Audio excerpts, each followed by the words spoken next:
¿Cómo están, apreciados estudiantes? El día de hoy analizaremos al sistema inmunitario como el sistema que defiende al organismo constantemente de las agresiones que pueden proceder tanto del exterior como del interior de nuestro cuerpo, con la finalidad última de mantener la integridad biológica de nuestro organismo. Estos mecanismos de defensa, que son varios, que disponemos todos los seres humanos, se ponen en marcha y se agrupan bajo el término de respuesta inmune, existiendo dos tipos de respuesta que, si bien actúan de manera coordinada e integrada, tienen enormes diferencias entre ellas. Por un lado, la respuesta inmune innata y por otro, la respuesta inmune adaptativa, y es lo que veremos a continuación, comenzando con la respuesta inmune innata, conocida también como natural o inespecífica. Y seguidamente, en la segunda parte de esta revisión, veremos la respuesta inmune adaptativa y cómo ésta se integra en su función con la natural o inespecífica. Comencemos entonces sin tanto preámbulo.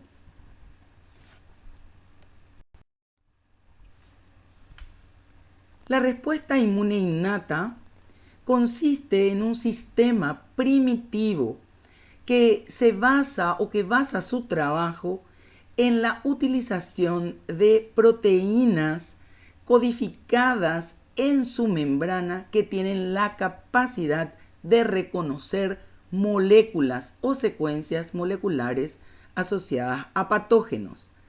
Este reconocimiento de estos patrones moleculares conocidos como PAM, ¿sí?, en general está asociada al reconocimiento de patógenos, microbios o bacterias y constituyen la forma más importante de reconocimiento por sobre todo las células del sistema innato o del sistema inmune innato. ¿Qué es lo que se reconoce o qué tipo de patrones es lo que reconocen las células del sistema innato? Las PAM son en general componentes ya sea de la membrana celular de los patógenos o ya sea de la pared o cubierta que recubre a esta membrana celular. Un ejemplo son los polisacáridos de la membrana, como vemos en esta diapositiva, o lipopolisacáridos. Otros son los peptidoglicanos. Otro puede ser el ácido teicoico y mucho menos las lipoproteínas. En conclusión, estas estructuras moleculares componentes de la pared o de la membrana de los patógenos pueden ser reconocidas por proteínas específicas que se encuentran en la membrana de las células componentes del sistema inmune. Pero bueno, el sistema inmune innato no solamente basa toda su acción en este tipo de reconocimiento, es decir, muy importantes son estas proteínas de reconocimiento, también las células que la poseen, pero existen otros componentes que vamos a detallar y vamos a analizar profundamente en las siguientes diapositivas. Estos son los componentes de la inmunidad innata. Por un lado, las proteínas que son capaces de reconocer PAMs, conocidas como PRR. Son varias, están descritas acá, pero la veremos en detalle después. Unas sustancias producidas por las células de la respuesta inmune, conocidas como péptidos antimicrobianos, que intentan ya erradicar el agente agresor desde el principio y son producidas por las células de la inmunidad innata, que también son en este caso el tercer componente. Evidentemente no debemos de olvidar al sistema de proteínas que arman una cascada con la finalidad de lisar la pared o la membrana de las células o de los gérmenes, que son los componentes del complemento, y finalmente otro tipo de proteínas conocidas como citocinas, que tienen múltiples funciones y que van a ayudar al sistema innato en su trabajo, pero sobre todo van a tener un rol fundamental para coordinar el trabajo del sistema innato con el sistema adaptativo. Veremos, por lo tanto, a continuación todos estos componentes de la inmunidad innata. En primer lugar, veremos a los receptores de patrones moleculares asociados a patógenos, o PAM. Estos receptores se conocen con las siglas de PRR. Pueden ser lecitinas de tipo C, receptores barrenderos, pentraxinas o transferasas lipídicas. Estos receptores, cada vez que tocan una PAM de un patógeno, son capaces de opsonizar a la bacteria, pero también tienen la posibilidad de inducir la activación de la cascada del complemento, sobre todo por la vía alterna. Existen otros tipos de PRR conocidos como integrinas. Estas son moléculas que tienen gran afinidad por los lipopolisacáridos de las bacterias, y una vez que estos patógenos entran en contacto con estas integrinas, lo que se produce es o se induce a la fagocitosis y el procesamiento interno por las células que lo poseen.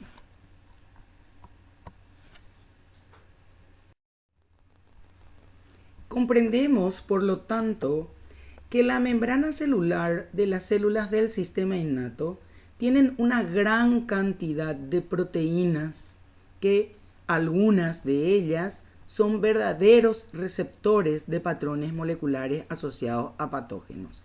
Vemos acá a los receptores barrenderos, las integrinas, las lecitinas, pero existen también otros receptores que tienen características propias y que inducen sobre todo producción de sustancias que tienen la capacidad de o conectar el sistema innato con el sistema adaptativo, o tienen la capacidad de destruir patógenos. Nosotros veremos un grupo de receptores conocidos como TLR. Los TLR, conocidos también como receptores de tipo TOL, tienen la capacidad de reconocer PAMs de bacterias, virus, hongos y protozoarios, y pueden producir sustancias antivirales, citoquinas o interleuquinas por diferentes mecanismos. Los receptores de tipo TOL han sido estudiados desde hace más de 50 años. Se han detectado en una mosca originalmente, pero hoy existen aproximadamente 15 tipos diferentes. Nosotros veremos el más clásico de la respuesta inmune, que es el receptor de TOL de tipo 4, y lo veremos a continuación, y sobre todo cuál es su función en el sistema inmune innato. Como ya había dicho, los receptores de tipo TOL promueven la conexión entre el sistema innato y el sistema adaptativo. La característica es que es una integrina, una proteína de membrana que solamente puede trabajar cuando se encuentra asociada a un grupo de diferenciación celular propio de los macrófagos o de las células dendríticas, conocido como CD14. Una vez que el receptor de tipo TOL se une a la PAM, que en general es un lipopolisacárido, se produce una serie de transcripciones moleculares internas en la célula que llevan a la transcripción genética y producción de un ARN mensajero que va a inducir la producción de interleuquinas. Sobre todo, veremos en la figura siguiente,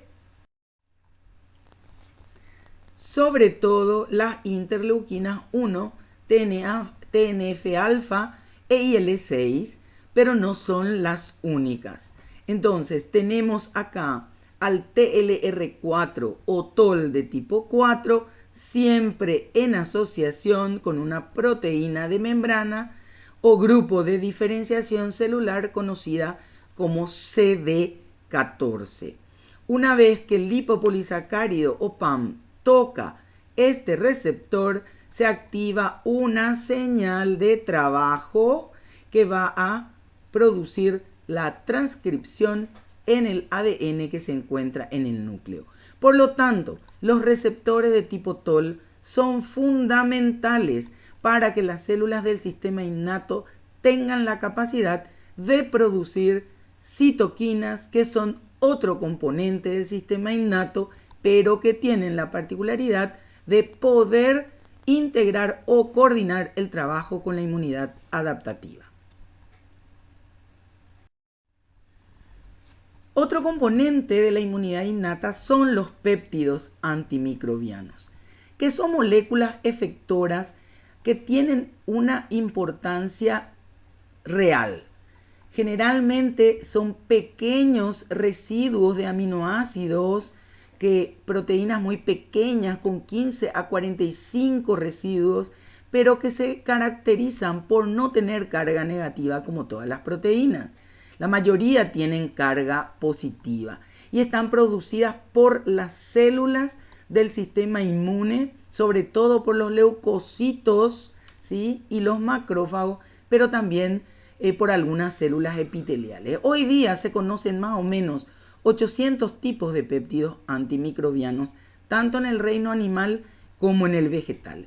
Y los más importantes y los más estudiados han sido estos péptidos, las defensinas, alfa y beta, pero también las que están descritas acá son importantes, y hay un cuadro del libro de Harrison que es muy interesante, que habla de todo lo que ustedes deben de conocer de este tipo de péptidos. Este es el gráfico del Harrison. Muestra, por lo tanto, el tipo de péptido antimicrobiano, dónde se encuentran acá, qué células las producen, cuál es el mecanismo de producción de este péptido y sobre todo cuál es el efecto. Como verán, la mayoría de los patógenos a quienes va destinado el efecto de estos péptidos antimicrobianos son virus, y las defensinas sobre todo son producidas por las células del sistema inmune, los leucocitos neutrófilos, y está en negrita en el libro de Harrison la imagen de que podrían tener un efecto antiviral sobre el VIH. Por lo tanto, estos péptidos son súper importantes para inducir la lisis directa de los microorganismos.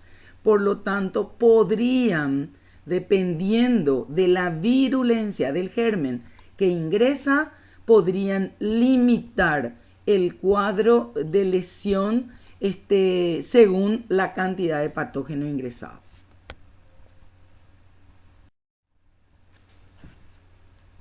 Las citoquinas son proteínas claves en la respuesta inmune innata.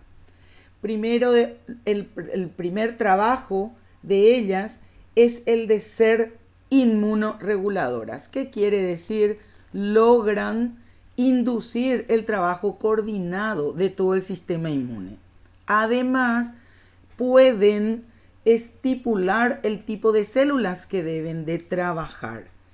Pueden tener propiedades proinflamatorias, es decir, inducir el proceso inflamatorio, y algunas de ellas son reguladoras también del crecimiento y maduración de las células del sistema inmune. La clasificación de las citoquinas se basa en el tipo de receptor sobre el cual actúan. Receptores que evidentemente se encuentran en las células del sistema inmune y que veremos a continuación.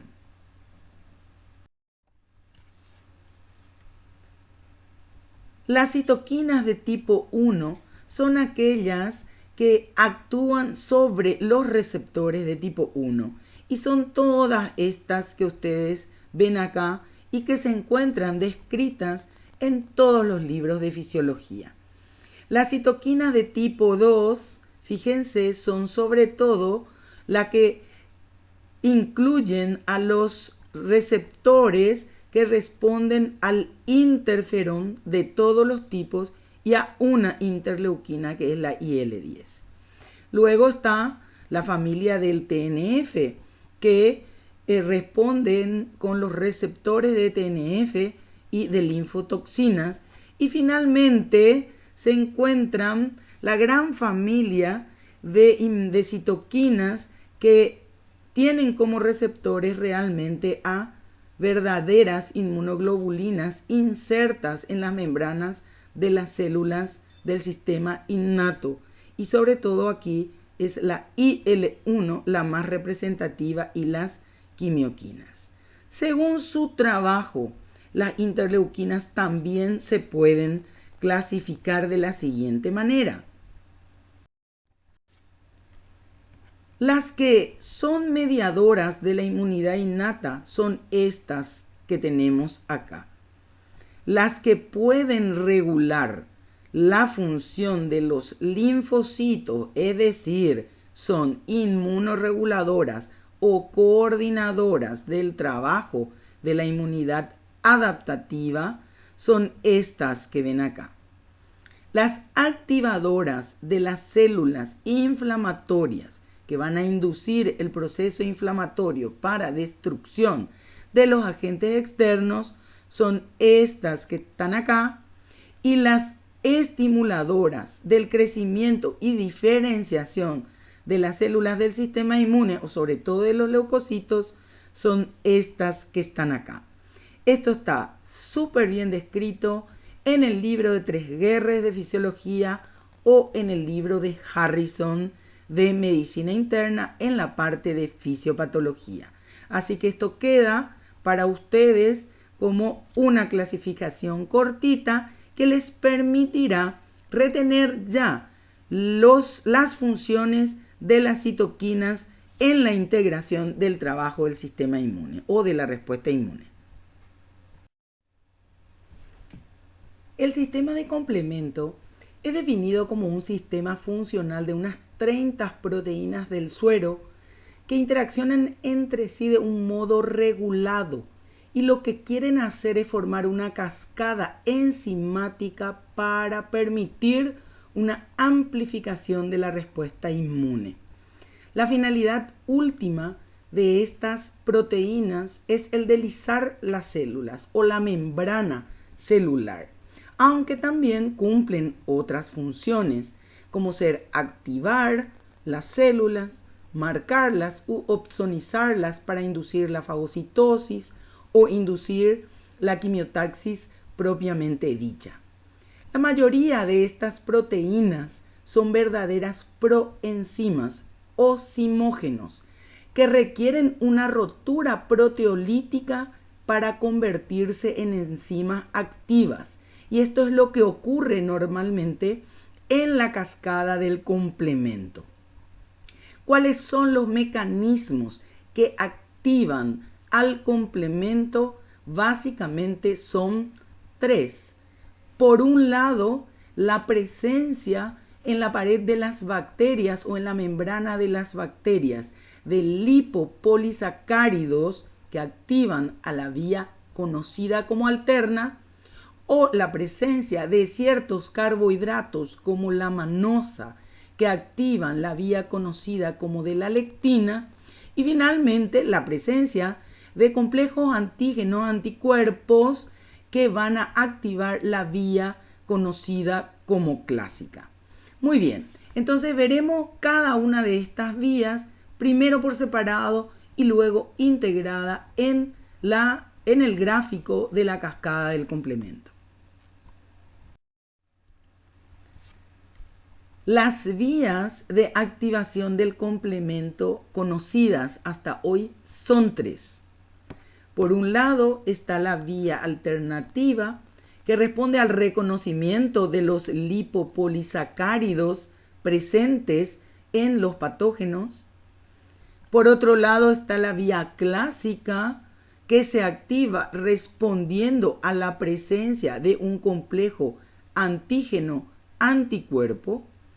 Y por otro lado está la vía de las lectinas, que tienen la capacidad de reconocer carbohidratos de la membrana o pared de las bacterias, sobre todo un carbohidrato que es la manosa.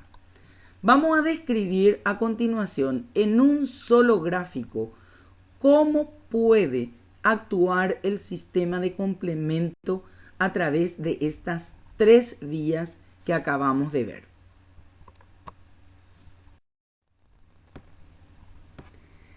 Por un lado, veremos inicialmente que la vía de la lectina, capaz de reconocer a la manosa, una vez que la manosa toca esta molécula, activa un sistema enzimático disponible en la molécula de lectina conocida como MAPS. Estas MAPS, que son verdaderas enzimas, son capaces de actuar enzimáticamente y escindir proteolíticamente a la fracción 4 del complemento. Este C4 escindido forma 2 moléculas, una conocida como C4A y otra conocida como C4B. Este C4B formado va a ser ofertado posteriormente a la segunda vía de este gráfico, que es la vía clásica. Y vamos a ver esta oferta para qué se usa. La vía clásica, sobre todo, utiliza como simógeno al C1. El C1, cada vez que un complejo antígeno-anticuerpo se une a una porción de su molécula, se convierte en una enzima proteolítica, que tiene la capacidad, por un lado, de escindir C4, al igual que la lectina, y formar las 2 fracciones, y por otro lado, escindir al C2, y este C2 escindido forma también 2 fracciones, una C2B y una C2A. Las fracciones C4B y C2A tienen una gran afinidad química y cuando se unen se convierten en una enzima capaz de escindir a la fracción 3 del complemento. Es decir, esta es una enzima conocida como C3 convertasa y proviene de la vía clásica en conjunto o coadyuvada por la vía de la lectina. Entonces, la C3 convertasa de la vía clásica es la enzima C4B2A, que hace que el C3 se escinda en 2 porciones, una porción conocida como C3A y una porción convertida conocida como C3B. Este C3B tiene una gran afinidad por la C3 convertasa y al unirse a ella forma el complejo C4B2A3B, que es una enzima capaz de escindir al C5, es decir, es una C5 convertasa. Este C5, una vez que es escindido, produce 2 moléculas, una molécula C5A y una molécula C5B. Y esta molécula C5B tiene la particularidad de tener una afinidad química por el C6 y el C7. Una vez que ellos se unen, se adhieren a este complejo el C8 y el C9, y el complejo C5b, 6, 7, 8 y 9 forman el complejo citolítico final, que es el que perforará la membrana de los patógenos.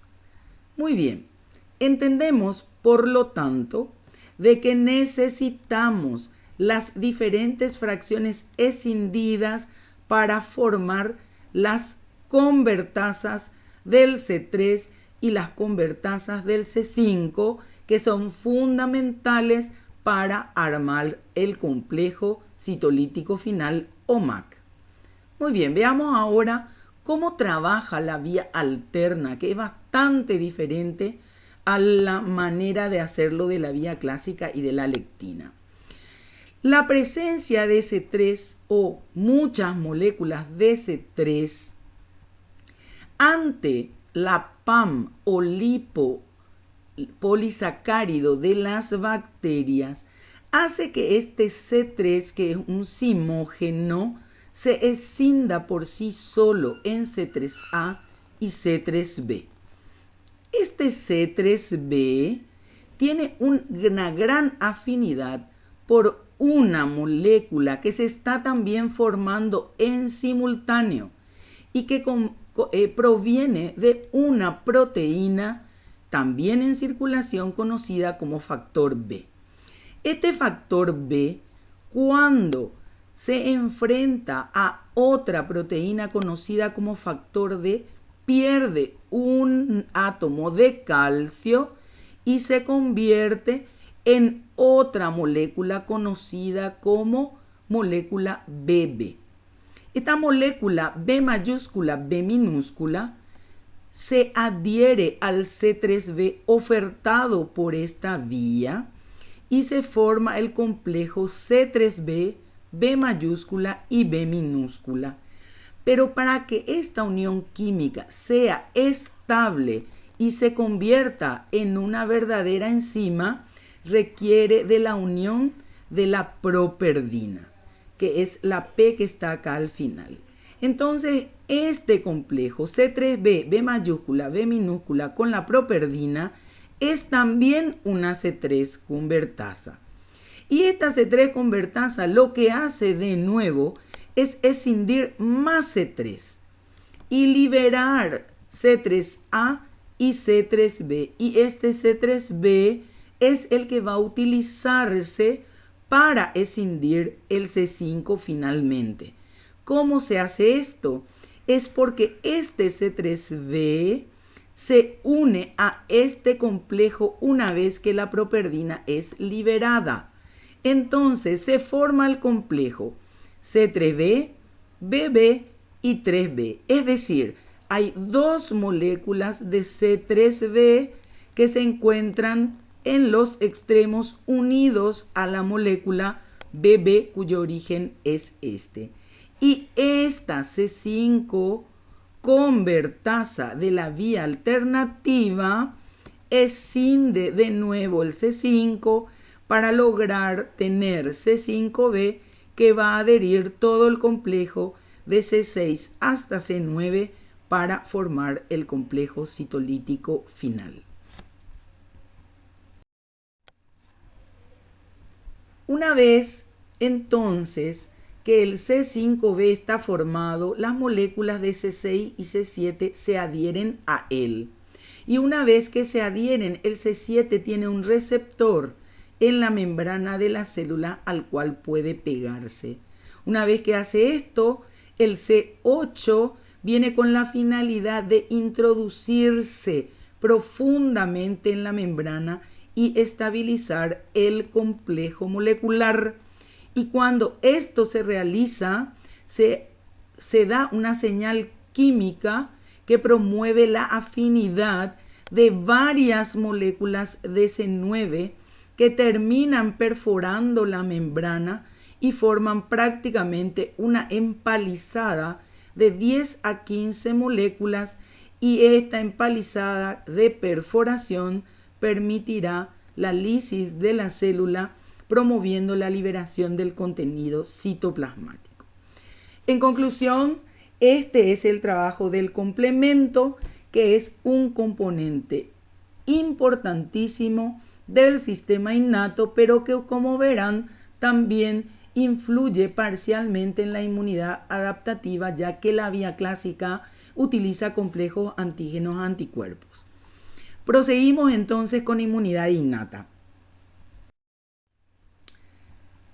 Además de la cascada del complemento, algunas de sus fracciones cumplen un rol importante en la respuesta inmune, sobre todo desde el punto de vista de la respuesta inflamatoria. Por ejemplo, el C2A, desde el efecto inflamatorio, puede inducir edema. El C3A forma parte de la hipersensibilidad de tipo 1 en la anafilaxia. El C3B, al ser una opsonina, induce la fagocitosis. El C4A es también un componente que interviene en las reacciones anafilácticas. El C4B es otra opsonina. El C5A es un gran proestimulador del proceso inflamatorio y anafiláctico. Y finalmente el complejo MAC, ¿sí? El complejo citolítico final es el que va a inducir el daño a los tejidos. Estas son otras de las funciones del sistema del complemento una vez que estos se han activado, es decir, han sido escindidos. Desde el punto de vista innato, y terminamos con esto la inmunidad innata, veremos a las células. Las células del sistema innato, que ustedes ya conocen muy bien, cumplen funciones efectoras de destrucción de patógenos, fagocitosis y otras funciones más a nivel del sistema inmune innato, pero muchas de ellas son mediadoras de la respuesta específica o adaptativa. Y es lo que vamos a analizar en cada una de ellas a continuación.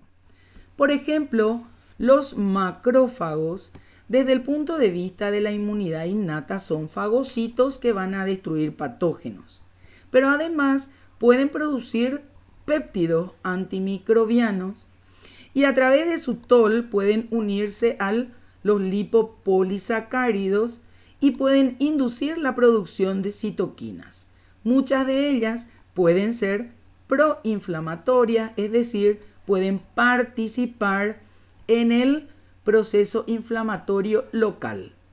Pero desde el punto de vista de la inmunidad adaptativa, también los TOL pueden producir IL-1 y TNF, ¿sí? Que son los mediadores de la coordinación de ambas respuestas inmunes. También pueden producir IL-12, que induce la formación de los linfocitos T helper de tipo 1. Pueden también activar las moléculas del complejo mayor de histocompatibilidad. Y cuando activan el complejo mayor de histocompatibilidad, activan también la producción de una molécula coestimuladora conocida como B7-1 y B7-2, muy importante en la presentación del antígeno a los linfocitos T, CD4 o helper. Estas moléculas coestimuladoras en los macrófagos se forman únicamente cuando el macrófago ha hecho el trabajo innato de fagocitar ciertos gérmenes y sacar de allí los antígenos que serán presentados. Esta es la presentación de antígenos por un macrófago que se encuentra acá y que afronta el antígeno adosado al complejo mayor de histocompatibilidad. Lo hace al receptor del linfocito T conocido como TCR. Y en este caso veremos que es un helper porque el grupo de diferenciación o la proteína de diferenciación es el CD4. Analizaremos con más detalles todas estas proteínas o estos grupos de diferenciación, sobre todo de las células inmunes, un poco más adelante. Vemos también que la molécula B7 de la que hablábamos recién y fue sintetizada simplemente porque ya hubo una activación del sistema innato, se tiene que unir a una proteína de grupo de diferenciación del linfocito T. Todo esto para estabilizar la presentación del antígeno y sobre todo para hacer una señal que se va a traducir internamente dentro del linfocito para promover la respuesta. En conclusión, les adelanto ya que la unión del complejo mayor de histocompatibilidad con el receptor del linfocito T es la primera señal de activación de este linfocito. Y la unión de la molécula B7 con la proteína CD28 es la segunda señal de activación del linfocito para que este linfocito posteriormente articule la respuesta inmune adaptativa. Las células dendríticas, que son las células sobre todo presentadoras de antígeno por excelencia, cumplen un rol en la inmunidad innata produciendo interferón alfa, que tiene como meta una actividad antiviral y también una actividad antitumoral. Desde el punto de vista de la inmunidad adaptativa, este mismo interferón alfa secretado como parte de la inmunidad innata es capaz de activar a los macrófagos, ¿sí? Pero también a otras células dendríticas para que cumplan el rol de presentación de antígenos. Y como ya les dije, esta es la célula presentadora de antígenos por excelencia, ya que tienen la molécula B7 presente permanentemente en su membrana celular, no como los macrófagos, que solamente ante un estímulo van a sintetizar esta molécula para presentar el antígeno. Entonces, es por la presencia constitutiva de la molécula B7 que la célula dendrítica es una presentadora un poco más profesional que los macrófagos. Los neutrófilos, desde el punto de vista innato, son los principales fagocitos que van a destruir a patógenos. Además, desde el punto de vista innato, ellos producen enormes cantidades, sobre todo de defensinas. Este es su trabajo dentro del contexto de la inmunidad innata.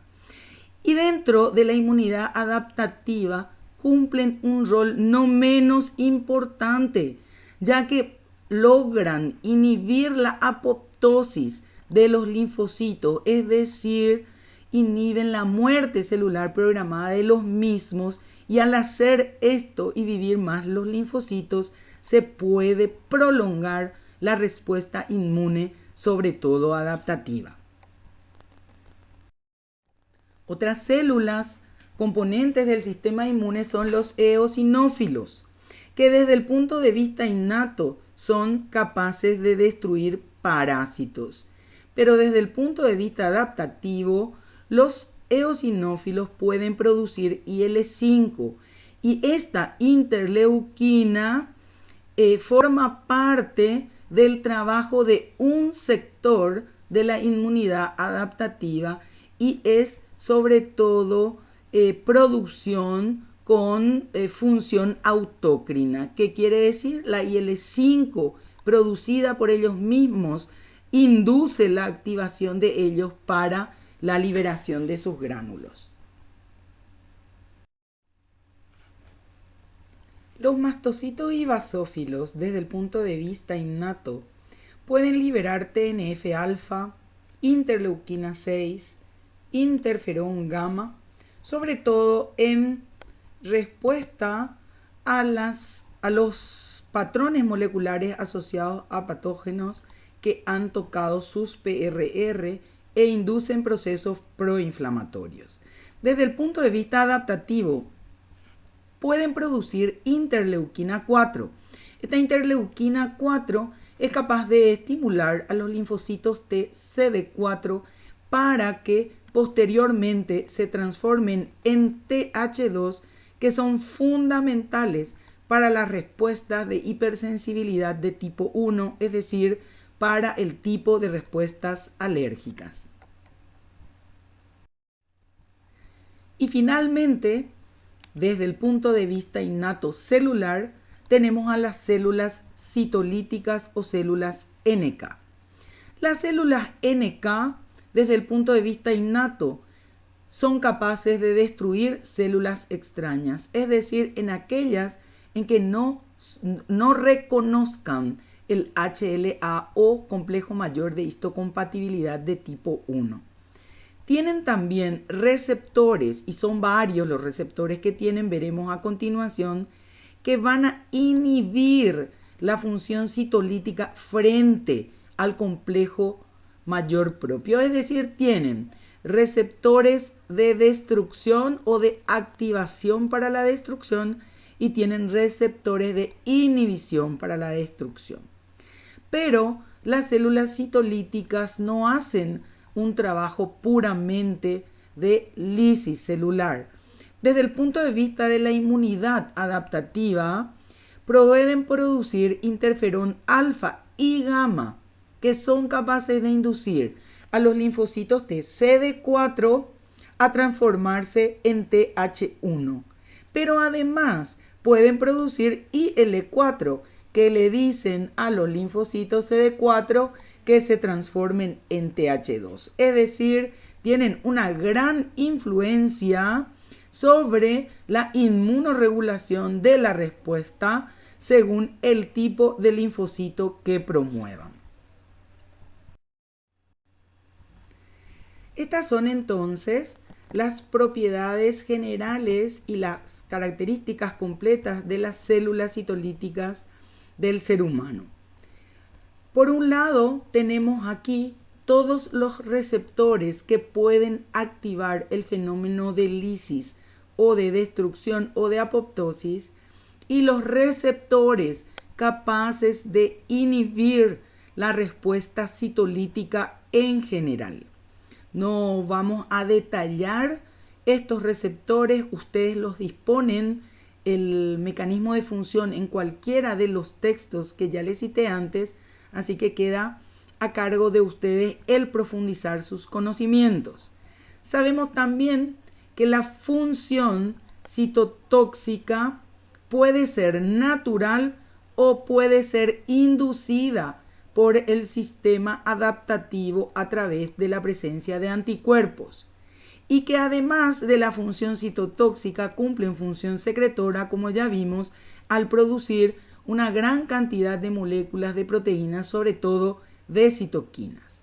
Los mecanismos de citotoxicidad, ya vimos, pueden ser simplemente la natural o la dependiente de anticuerpos y pueden ser por un mecanismo de lisis de la membrana o puede ser por inducción de la apoptosis de la célula que va a ser eliminada. Muy bien, los fenotipos no lo analizaremos, ya que eso veremos solamente los fenotipos y los grupos de diferenciación relacionados a los linfocitos cuando analicemos inmunidad adaptativa. Esto es lo que ocurre cuando una célula citolítica natural se enfrenta con sus receptores a diferentes grupos celulares. Si la célula es propia, es decir, el complejo mayor de histocompatibilidad de tipo 1 es reconocido como propio, actúan los receptores de inhibición y no se realiza la función citotóxica. Si el complejo mayor de histocompatibilidad de tipo 1 de la célula en cuestión no es de la persona, es extraña, entonces se activan los receptores de activación de lisis y se produce la destrucción. Y si por azar la célula presentada no contara con ningún tipo de complejo mayor de histocompatibilidad de tipo 1, es decir, no dispone en su membrana, entonces también se activarían los receptores de activación de lisis y la célula sería destruida.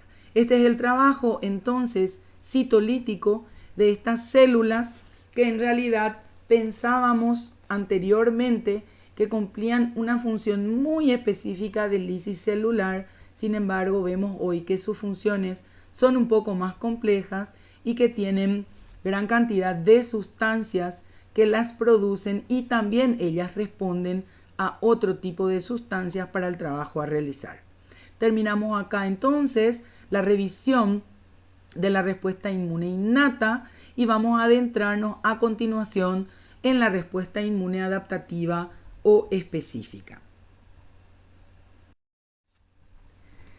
La respuesta inmune adaptativa o específica es, como antes la conocíamos, la última línea de defensa de nuestro cuerpo y basa su trabajo sobre todo en la función de dos tipos de células. Por un lado, los linfocitos T, CD4 o CD8, helper o citotóxicos, y por otro lado, de los linfocitos B, que son capaces de producir inmunoglobulinas. Este trabajo específico responde sobre todo a la exposición de estas células a moléculas o proteínas de alto peso molecular, de más de 50.000 Dalton, conocidas como antígenos, que tienen un sector específico de reconocimiento, conocido como epítope, y este es el inmunógeno, es decir, la parte molecular capaz de producir una respuesta en este tipo de células, y la respuesta obtenida dependerá de varios factores, muchos de ellos provenientes del sistema innato como las interleuquinas producidas y otros relacionados al inmunógeno o al epítope presentado a los receptores que contienen estas células propiamente dichas. ¿Cuál es la característica fundamental? Es de que siempre que se haya expuesto un antígeno a estas células, este antígeno será reconocido y se guardará en la memoria de la célula la característica de este antígeno, y cada vez que el mismo aparezca, entonces se producirá una respuesta específica. Es por ello que la respuesta inmune adaptativa es diferente a la innata. Por un lado, es específica para un epítope determinado, y segundo, se conserva en la memoria de las células clonadas para esta respuesta específica. Memoria y especificidad son las características más importantes de la respuesta adaptativa. Por lo tanto, ya hablamos de esto, existen dos tipos de respuesta. Por un lado, aquellas que son inducidas por las células T, conocidas como respuesta celular, y por otro lado, aquellas realizadas por las células B a través de la formación de anticuerpos, conocidas como respuesta humoral. Antes de analizar cada una de las respuestas inducidas por estas células, quisiera adentrarme un poquitito en las características específicas que se requieren para identificar el tipo celular, conocido como grupos de diferenciación. Los grupos de diferenciación OCD son proteínas. Son proteínas que se encuentran insertas en la membrana. Hay muchísimos tipos de estas proteínas, pero hay algunas de estas proteínas que son muy específicas y tienen nombres propios. Por un lado, el BCR o receptor del linfocito B. Por otro lado, el TCR o receptor del linfocito T. Y por otro lado, el complejo mayor de histocompatibilidad, que también veremos a continuación, y el rol de estas proteínas, sobre todo de estas últimas, es el reconocimiento específico del antígeno por el sistema inmune. Muy bien, hay algunos CDs que marcan el linaje, que quiere decir que de acuerdo al grupo de diferenciación, mi linaje es de células B, es de células T, es de macrófagos y así sucesivamente, sobre todo en lo que a sistema inmune se refiere. Veamos entonces a continuación los grupos de diferenciación de los linajes de los linfocitos, tanto T como B. Los linfocitos T que nacen en la médula ósea de una célula madre tienen la particularidad, estas células madre, de contar con grupos de diferenciación como el CD7, el CD33 y el CD34. Entonces, esta célula madre posteriormente evoluciona, ya sea a linfocito T o a célula citolítica. Y algunos de estos CD se van apagando y otros se van formando una vez que el linfocito va madurando. Los CDs que se expresan en el proceso de maduración son el CD1, el CD3 y el TCR o receptor del linfocito. Pero en este proceso de madurez también aparecen el CD4 y el CD8. ¿Qué quiere decir? Que en una etapa todos los linfocitos T son dobles positivos. Tienen tanto CD4 como CD8 y que en ese proceso de maduración que finalmente ocurre, una de estas dos moléculas se apaga para definir el linaje del linfocito T realmente. Conclusión. El CD3, que ya está prácticamente desde la etapa temprana de maduración, es el marcador, es la proteína que define que la célula que lo posee es un linfocito T. Y además, este CD3 siempre se halla acompañando, está al lado del receptor del linfocito T. Otro marcador muy importante del linaje es el CD2, que va a actuar sobre todo como un receptor para una molécula conocida como LFA3, que es la que promueve la adherencia celular, o factor activador del linfocito de tipo 3. Y el CD28, como se acordarán en alguna diapositiva anteriores, es el responsable de unirse a la molécula B7 del macrófago para inducir la segunda señal de activación de los linfocitos T, sobre todo de los CD4.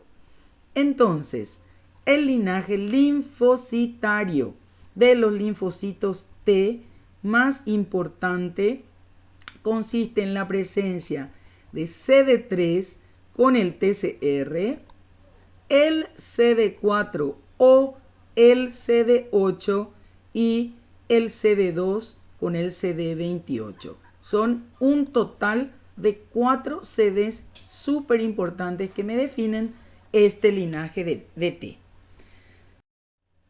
Los linfocitos B tienen un linaje con grupos de diferenciación un poco diferentes. Algunos son similares, pero el que mejor marca el linaje del B es el CD19, ¿sí? Y fíjense que cuando ya está maduro el linfocito B, porque esto ya es desde una etapa muy precoz, el CD20 es el mejor marcador de un linfocito B maduro. Entonces CD19 y CD20. Cuando se activaron los linfocitos B, aparece un nuevo grupo de diferenciación, que es la proteína CD38, ¿sí? Que es un marcador que dice yo como linfocito ya me he activado. Y también este CD38 aparece en los linfocitos T una vez que se han activado. La molécula también muy importante o grupo de diferenciación del B es la molécula CD40, porque esta molécula es la que una vez que es estimulada le dice al linfocito B que debe cambiar el tipo o el isotipo de inmunoglobulina que va a producir. Por lo tanto, cumple un rol fundamental para el cambio de inmunoglobulina que el linfocito B debe hacer. Por lo tanto, estos entonces son los grupos de diferenciación del linaje linfocitario, es decir, de las células de la inmunidad adaptativa. El CD19, mejor marcador del linaje del B. El CD3, mejor marcador del linaje del T. Acá figura además el CD34, que es un grupo o una proteína de diferenciación que les viene ya de la célula madre que pudo dar origen a ambos. Entonces el CD34 es prácticamente el apellido que le queda de la célula madre de la médula. El CD3 se debe de acompañar acá con el TCR. Debería de estar acá también el CD28. Y es muy importante recordar que este CD19 siempre se va a quedar porque es desde etapas inmaduras en el B y que luego, una vez que maduro, y es un linfocito B maduro, tendremos al CD20. El CD40 para el cambio del isotipo, no se olviden, y el CD38 aparece en ambos linajes una vez que las células estén activadas. Insisto en este tema simplemente porque vamos a hablar mucho de grupos de diferenciación en todos los capítulos de trastornos fisiopatológicos que a posterior se puedan desarrollar en la materia fisiopatología. Otro componente importante para la respuesta inmune adaptativa es la presencia del complejo mayor de histocompatibilidad. Ya sabemos hoy que es un grupo de diferenciación. Lo que es muy importante es que, si bien es cierto, identifica a todas las células nucleadas del organismo, sobre todo el de tipo 1, también el de tipo 1 es el que va a poder presentar el antígeno a los linfocitos T CD8. ¿Para qué? Para poder destruir la célula que le presenta ese antígeno, sobre todo cuando se encuentran infectados con patógenos intracelulares como los virus, o cuando estas células presenten un complejo mayor de histocompatibilidad que no es el normal y entonces sea reconocido como una célula anormal o tumoral. El complejo mayor de tipo 2 sí es el complejo mayor propio de la respuesta inmune a agentes externos, es decir, es el portador de un antígeno que ha sido recepcionado y procesado por una célula presentadora de antígeno, y es el que va a presentarle el antígeno a los linfocitos, sobre todo a los TCD4, para que se activen y promuevan la regulación de la respuesta inmune final. Esta es la estructura de los complejos mayores de histocompatibilidad de clase 1 y de clase 2. La nomenclatura puede ser HLA, porque esto es antígeno leucocitario, es la sigla que se le dio, pero sabemos hoy que no solamente los leucocitos lo tienen, sino que el complejo mayor de histocompatibilidad es un grupo de diferenciación, sobre todo el de tipo 1, de prácticamente todas las células de nuestro cuerpo. Entonces vemos que el de clase 1 tiene una estructura menos compleja con una cadena alfa y una cadena beta más liviana, y que el de clase 2 tiene también dos cadenas como el de tipo 1, pero ambas cadenas son más complejas y pesadas. El complejo mayor de histocompatibilidad de tipo 1, cuando va a presentar el antígeno al linfocito TCD8, trabaja de la siguiente manera. El antígeno debe ser intracelular principalmente, es decir, la mayoría de ellos son virus que se encuentran y son procesados dentro del citoplasma, y los fragmentos virales ingresan a través de una proteína de canal conocida como TAP al retículo endoplásmico, donde fue sintetizado también el complejo mayor de tipo 1. Este complejo mayor de tipo 1 adhiere la porción antigénica a su estructura molecular y luego la afronta a la membrana celular para la presentación de la que hablamos. Esta presentación entonces se realiza sobre todo con los linfocitos T CD8 o citotóxicos a través del contacto del complejo mayor de tipo 1, el antígeno, con el TCR o receptor del linfocito TCD8. En conclusión, el trabajo del linfocito TCD8 se encuentra restringida, es decir, no puede hacer bien su trabajo si el complejo mayor de histocompatibilidad de tipo 1 no le presenta el antígeno, ya que si no, no puede activarse. El complejo mayor de histocompatibilidad de tipo 2, que es propio de las células del sistema inmune, tiene un mecanismo de presentación del antígeno ligeramente diferente.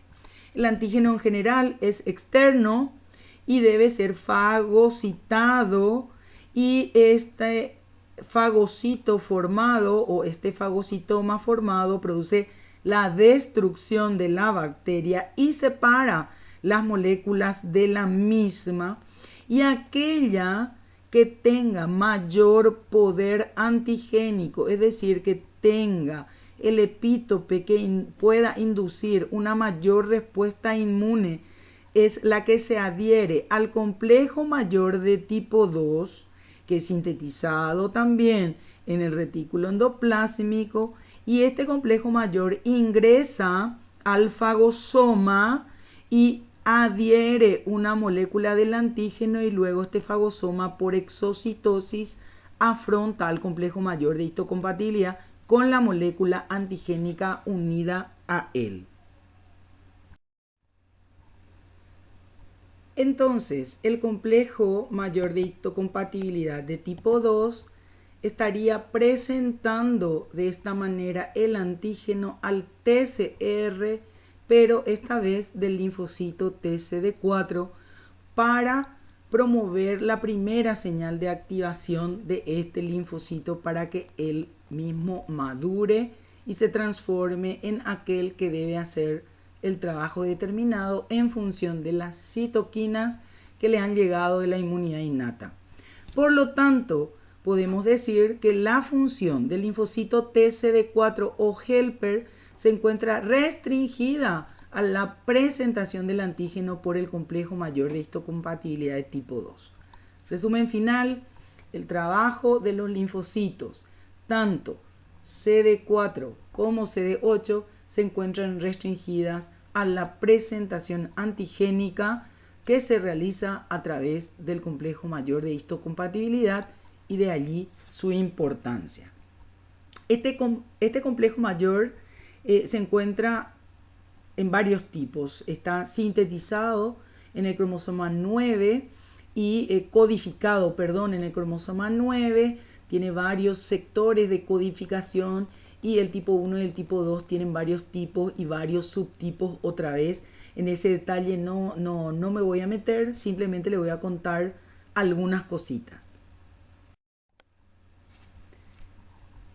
Una de ellas es que el de clase 1 tiene una nomenclatura en donde se establecen 3 tipos de complejos mayores de tipo 1, el A, el B y el C, y se encuentran en casi todas las células que tienen núcleo. Por lo tanto, la única célula que no tiene complejo mayor de tipo 1 es el glóbulo rojo.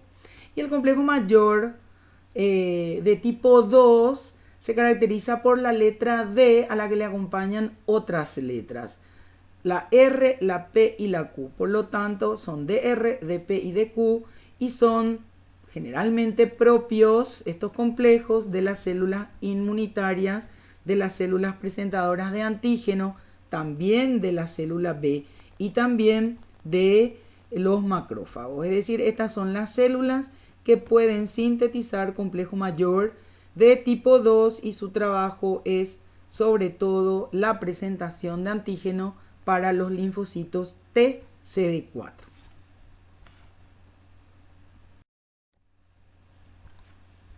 Entremos entonces ahora a ver los linfocitos T, cuál es su estructura, cómo se activan, para qué lo hacen, cuántos subtipos celulares tienen y cuáles son las funciones inmunológicas de cada grupo celular. Ya habíamos visto que la molécula identificadora del linaje es el CD3. Y este CD3, como ven ustedes en esta estructura, ancla y está unido al receptor del linfocito T llamado TCR. Este TCR tiene 2 moléculas, una alfa y beta, unidas por un puente disulfuro y tiene una afinidad química por el complejo mayor, en este caso de tipo 1 o de tipo 2, según sea CD4 o CD8 para la presentación antigénica. Esta es la estructura en esquema molecular del complejo TCR-CD3, que es el responsable de la primera señal de activación del linfocito TCD4 virgen. Desde el punto de vista de los complejos o grupos de identificación, podemos ver que el CD4 y el CD8 o los citotóxicos y helper, si miramos este gráfico, se diferencian solamente por esas moléculas. El CD8 y el CD4. Como verán, tanto el CD8 como el CD4 se encuentran siempre al lado o unidos al complejo TCR-CD3. Es decir, evidentemente ellos deben de jugar un rol en el momento de la presentación del antígeno. Luego los grupos celulares, como verán, tienen los mismos grupos de diferenciación y las mismas moléculas. Entonces, la única diferencia entre los linfocitos T citotóxicos y helper son las moléculas CD8 y CD4.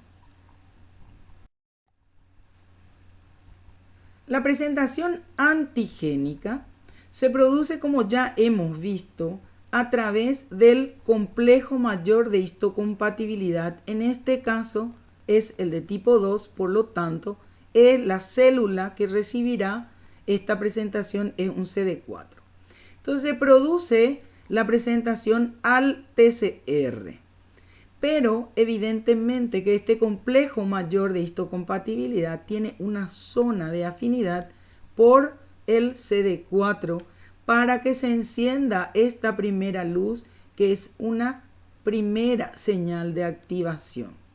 Además, habíamos dicho que la molécula B7 que puede ser de tipo 1 y de tipo 2 y que son simples grupos de diferenciación, el CD80 y el CD86, tienen afinidad por el CD28. Y este CD28 es el que va a dar en el interior del linfocito CD4 la segunda señal de activación. Esta es la estructura molecular íntima del complejo mayor. En este caso es una célula TCD8. ¿Y por qué lo sé? Porque este complejo mayor es un complejo mayor de tipo 1 y el TCR tanto para el CD8 como para el CD4 son idénticos. ¿Qué es lo que pasa entonces en la presentación de antígenos? Evidentemente que el antígeno debe ser presentado o por un macrófago o por una célula dendrítica. A veces el linfocito B también lo hace, ya que cuenta con complejo mayor de tipo 2. En este caso veremos cómo se activa el CD4. Sabemos que esta célula, que es de la inmunidad innata, tiene PRRs, ¿sí?, que son capaces de inducir la fagocitosis. Una pentraxina, puede ser, no sé, puede ser una integrina, otra que no sea un TOL, y una vez que induce la fagocitosis, se forma el fagosoma y se procesa. Pero sabemos también que los lipopolisacáridos, a través del receptor de TOL, pueden inducir la producción de citoquinas. Entonces, una vez que se fagocita y al mismo tiempo se producen citoquinas, que van a ser las que van a llamar al linfocito T, el linfocito T se acerca a la célula dendrítica o macrofágica. Procesado el material interno y extraído el antígeno y adosado al complejo mayor de histocompatibilidad, en este caso de tipo 2, este complejo se afronta a la membrana y presenta el antígeno y lo une al TCR del linfocito T. Y esta unión es la primera señal de activación del linfocito T. Además, la molécula B7 puede unirse al CD28 y cuando lo hace, se produce la segunda señal de activación. Estas señales de activación inducen grandes transcripciones intracelulares que hacen que este linfocito B sintetice una sustancia, y esta sustancia es la interleuquina 2. Esta interleuquina 2 tiene una función autócrina, es decir, sobre el mismo linfocito T, y al haber una primera y una segunda señal, también además de producirse interleuquina 2, se sintetizan y se incrementan los receptores de interleuquina 2 que estas células tienen. ¿Y para qué sirve ese receptor de interleuquina 2? Sirve para poder transmitir la tercera señal. Y esta tercera señal del linfocito no es más que inducir el paso de los periodos celulares, haciendo que la célula entre en mitosis y comience a clonarse. Muy bien, volveremos a repetir entonces.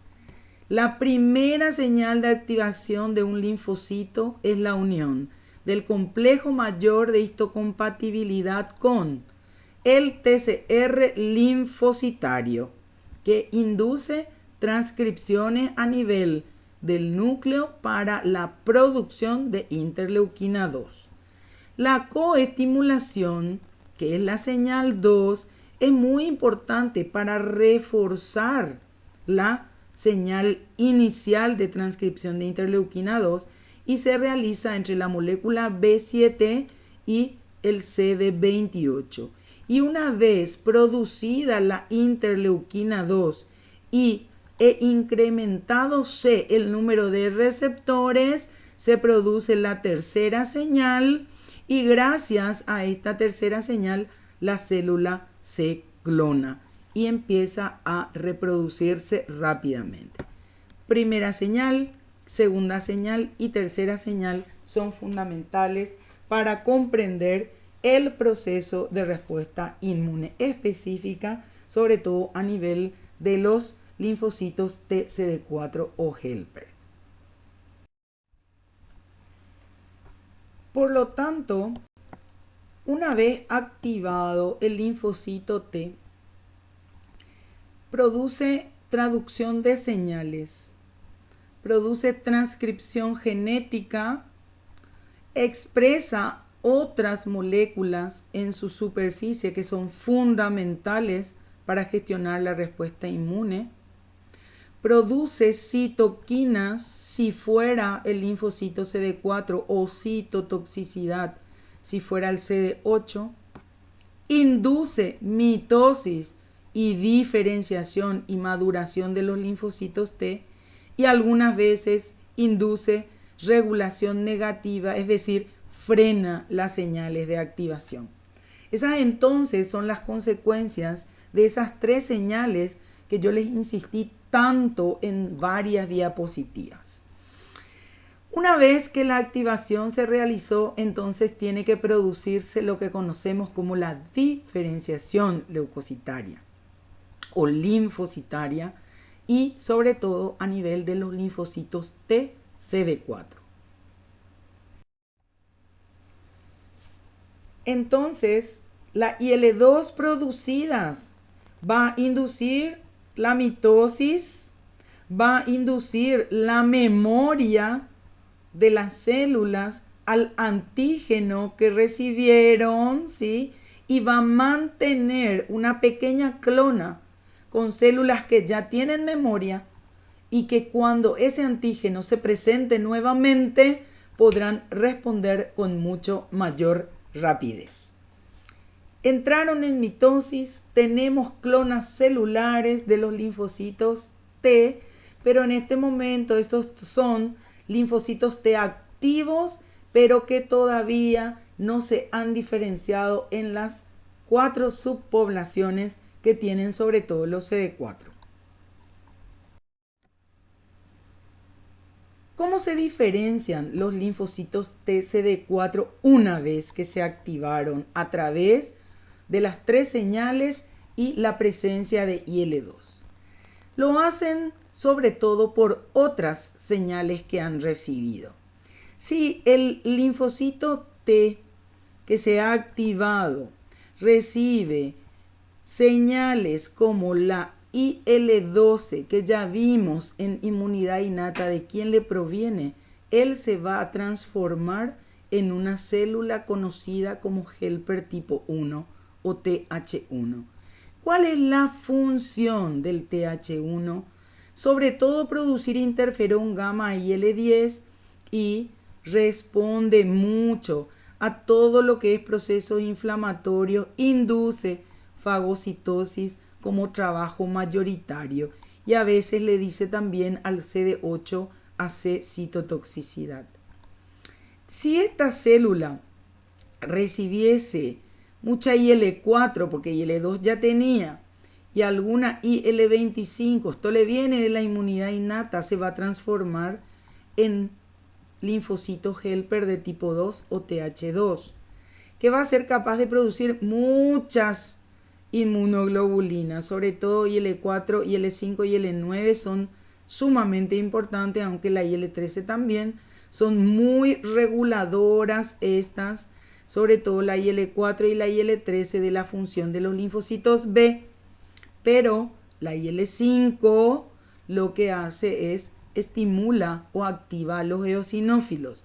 Por lo tanto, fíjense que va a promover una respuesta inflamatoria, ciertamente, pero sobre todo para la producción de IgG y de IgE, es decir, va a tener un rol fundamental en las reacciones de hipersensibilidad de tipo 1 o reacciones alérgicas. Por otro lado, si el linfocito T recibiera mucha IL-6 o IL-21 o factor de crecimiento tumoral beta, entonces se transformaría en un nuevo tipo de linfocito identificado hace no mucho tiempo, que es el TH17, ¿sí? Que es un productor de estas interleuquinas que están acá y que parece que tiene un rol fundamental en el proceso inflamatorio. Y si las interleuquinas que fuesen sobre todo esta que es más específica, que es la FOXP3, entonces se convertiría en un linfocito T regulador que haría la retroalimentación de la respuesta inmune, es decir, el freno para que no exagere, entonces tendría algunas propiedades mínimas antiinflamatorias. Entonces, estos son los tipos de linfocitos CD4 que se diferenciarían luego de que el linfocito TCD4 se haya activado, y esta diferenciación, por lo tanto, responde a la estimulación proveniente de sustancias que fueron liberadas mayoritariamente por las células de la inmunidad innata. Entonces, volvemos a repasar. Si yo me transformase en un linfocito de tipo 1, helper de tipo 1, mi producción de interleuquina sería mayoritariamente el interferón. Y las funciones serían activar más macrófagos o inducir la producción de ciertos anticuerpos, y un poquito también estimularle a los linfocitos TCD8 en su función de citotoxicidad. El TH2, ¿sí?, sobre todo produciría IL4, IL5 y IL13. La IL4 y la IL13 para estimular sobre todo a los linfocitos B para producir inmunoglobulinas, tanto IgG pero más IgE, y la IL5 sobre todo para activar a los eosinófilos. El TH17 entonces produciría IL17 y IL22 sobre todo para participar en los procesos inflamatorios. Y finalmente los linfocitos TCD8, que sabemos que su función está restringida por la presentación del antígeno con el complejo mayor de histocompatibilidad, lo que va a hacer luego de esta activación, ¿sí?, esta activación presente acá, es el de sus gránulos que contienen las perforinas, y las granzimas luego de esta activación serán afrontados a la membrana celular, ¿sí?, y serán expuestos para poder realizar la función de lisis celular, que es el trabajo específico que cumple. Terminada la visión de la respuesta inmune celular a través de la función de los linfocitos T, analizaremos ahora rápidamente, ya para el final de esta revisión de la inmunología, la respuesta inmune humoral. La respuesta inmune humoral se basa sobre todo en la producción de inmunoglobulinas por los linfocitos B. Esta producción, que puede ser en forma de respuesta primaria, es decir, ante la primera exposición de los linfocitos B a un antígeno, es una respuesta que realiza un pico antigénico relativamente pequeño con inmunoglobulinas, inicialmente la IgM y luego la IgG, ¿sí?, y que puede ser inducida por cualquier tipo de antígeno. Cuando este linfocito se activó para producir estas inmunoglobulinas, evidentemente conserva en su memoria la lectura del epítope y evidentemente es capaz de producir inmunoglobulinas específicas para el epítope de ese antígeno. Y que cuando ese antígeno vuelve a presentarse, se produce lo que se conoce como respuesta humoral secundaria, es decir, una gran producción de inmunoglobulinas que da un pico enorme de inmunoglobulinas, ¿sí? Sobre todo de IgG y algunas veces un poco de IgA o de IgE, y los niveles de inmunoglobulina posteriormente ya quedan relativamente elevados y de nuevo se conservan las células de memoria. Entonces este es el mecanismo fácil y rápido, contado como un cuento, de lo que significa la respuesta humoral. Veamos en un poco más de detalle inmunológico cómo es el proceso real de respuesta. Recordar que los linfocitos B, su trabajo fundamental es formar inmunoglobulinas. Hablamos de su linaje, que el CD19 marca el linaje, el CD20 marca sobre todo la maduración del linfocito y que el CD38 marca la activación de este linfocito. Y que su receptor de membrana, así como lo tiene el T, el B lo tiene y se llama BCR, pero su receptor es una propia inmunoglobulina, es decir, es una estructura proteica idéntica a las inmunoglobulinas que él produce y que están ahí como receptores de antígenos. Las inmunoglobulinas, desde el punto de vista químico, están formadas por 4 cadenas polipeptídicas. 2 que son largas o pesadas y 2 que son cortas o ligeras. Los pares son idénticos entre sí. Y existe en los extremos de este complejo proteico una porción conocida como variable. Es decir, es la porción que va a cambiar según el epítope del antígeno presentado. Y esta porción variable que tiene la secuencia específica para el epítope se llama parátope o paratopo. También se le dice epitopo al epítope. Las otras estructuras, ¿sí?, que no cambian, que no se modifican, que no mutan, ¿sí?, y que forman parte de ambas cadenas, tanto de la ligera como la pesada, se le conoce como fracción constante y es común para cada uno de los tipos de inmunoglobulina. Es decir, todas las inmunoglobulinas tienen la misma fracción constante y lo que cambia entonces es la porción variable. Entonces esta es la estructura: cadena pesada, estas que están por dentro, cadenas ligeras, las que están por fuera, y en amarillo está la porción variable donde se codifica lo que les había dicho, el parátopo, paratopo o parátope. Tiene muchas terminologías, por eso se las digo todas, que tienen la secuencia molecular capaz de reconocer el epítope de los antígenos.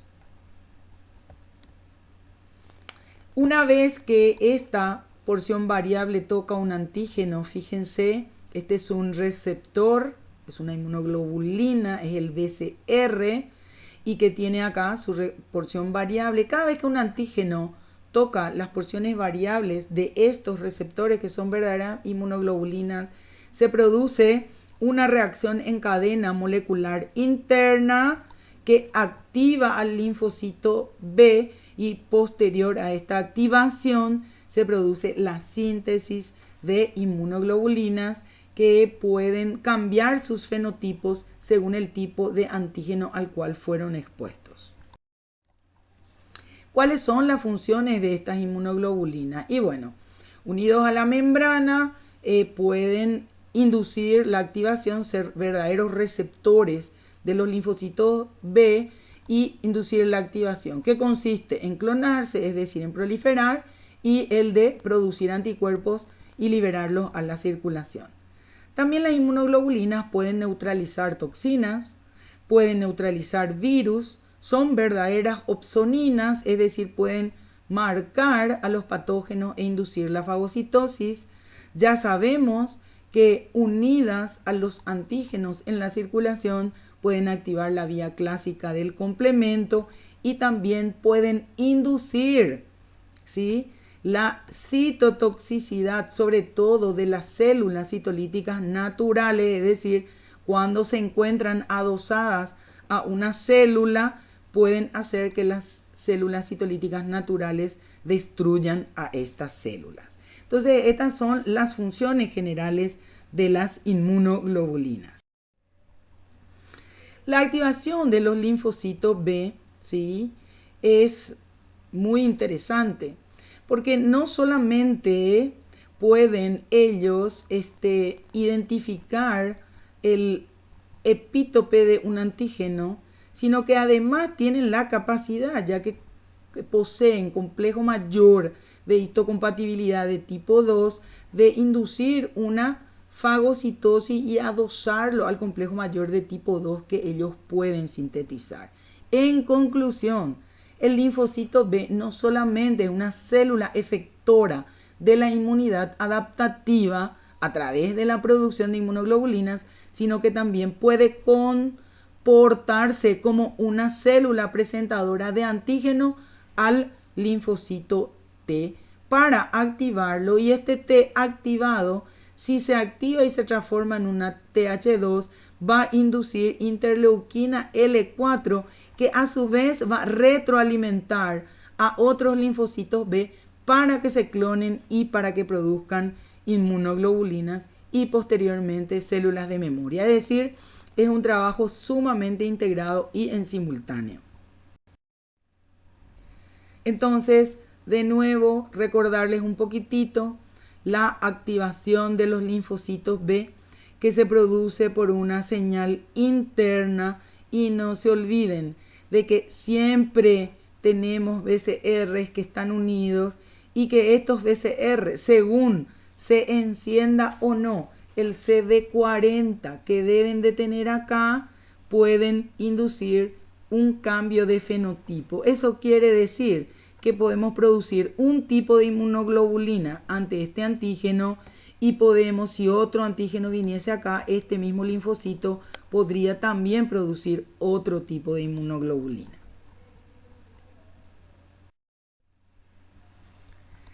Y es muy importante entender que la fracción variable que incluye a ambas cadenas, en donde se encuentra el paratopo, es decir, la secuencia molecular que va a identificar el epitopo del antígeno, se puede generar de varias maneras. Y esta generación o este cambio de isotipo o este cambio de lectura de la fracción variable de los extremos de los receptores de inmunoglobulinas de los linfocitos B se puede hacer porque hay recombinaciones en los segmentos. Puede ser que haya unión de las cadenas pesadas y ligeras.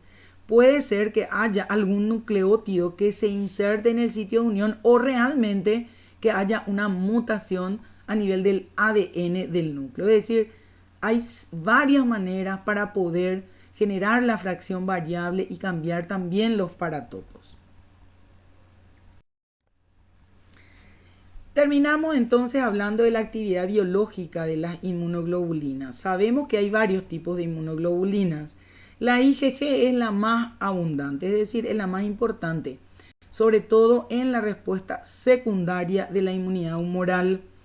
Es la única, por su estructura pequeña, que es capaz de atravesar la placenta y entonces protege las inmunoglobulinas de la madre, protegen al recién nacido, y también acuérdense que puede activar la cascada del complemento, sobre todo en la vía clásica. La IgA es muy abundante sobre todo en los tejidos mucosos, ¿sí? Puede ser dimérica o puede ser trimérica.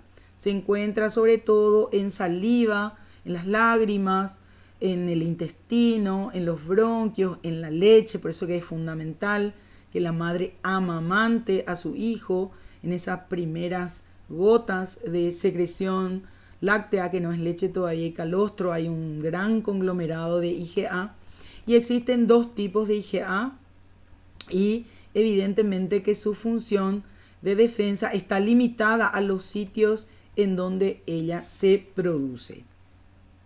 Las funciones de todas las inmunoglobulinas, les recuerdo, son las mismas, por eso no vuelvo a hablar de cada una de ellas. La IgM es una estructura enorme, fíjense, no hay mucho, pero es la primera inmunoglobulina que es producida ante la exposición a un antígeno, es decir, es la inmunoglobulina que refleja la respuesta primaria de la inmunidad humoral. Es grande, 900 kilodalton pesa, no hay mucho en circulación y es mucho más eficiente que la IgG para fijar el C1 de la vía clásica del complemento, es decir, para activar la cascada de la vía clásica del complemento, ya que, como verán, tiene 5 inmunoglobulinas unidas de esta forma. Entonces, la IgM cumple también las mismas funciones, pero que todas las otras inmunoglobulinas, pero es sumamente importante para la activación de la vía clásica. La IgD es raramente secretada, ¿sí? En general, ella se comporta como el BCR, es decir, se encuentra sobre todo en la superficie, en la membrana del linfocito B y actúa como receptor. Y lo que hace es mediar en la activación del linfocito B. ¿Por qué? Porque al ser el receptor y reconocer un antígeno, va a iniciar la transcripción. Y este linfocito B, una vez que se activó, se deja de producir la inmunoglobulina D, es decir, no necesito reponer mis receptores. Entonces, la función primordial de la IgD es sobre todo comportarse como BCR, receptor del linfocito. La IgE existe muy poquito en la circulación, sobre todo participa en las enfermedades alérgicas. ¿Qué es lo que hace la IgE? Una vez que se activa el linfocito TCD4 por un inmunógeno, que sería un alergeno, sería la terminología, es decir, inducción de alergias, se convertirá en un TH2 y el TH2 va a inducir la producción por los linfocitos B de IgE. Esta IgE producida lo que va a hacer es va a acoplarse a la membrana de los mastocitos y de los basófilos como verdaderos receptores. Y cuando el antígeno específico para esa IgE producida toque esa inmunoglobulina acoplada a estas células, se inducirá la degranulación rápida de estas células, que es la respuesta alérgica que se espera, es decir, la respuesta proinflamatoria o de hipersensibilidad esperada. También tiene un rol de defensa contra los parásitos, aunque su función antiparasitaria es menor que la de los eosinófilos. Muy bien, entonces estas son los mecanismos de respuesta inmune en el caso de la humoral. Intentaré, por lo tanto, al final mostrarles el trabajo coordinado de la respuesta inmune innata y de la respuesta inmune específica ante la presencia de un patógeno determinado.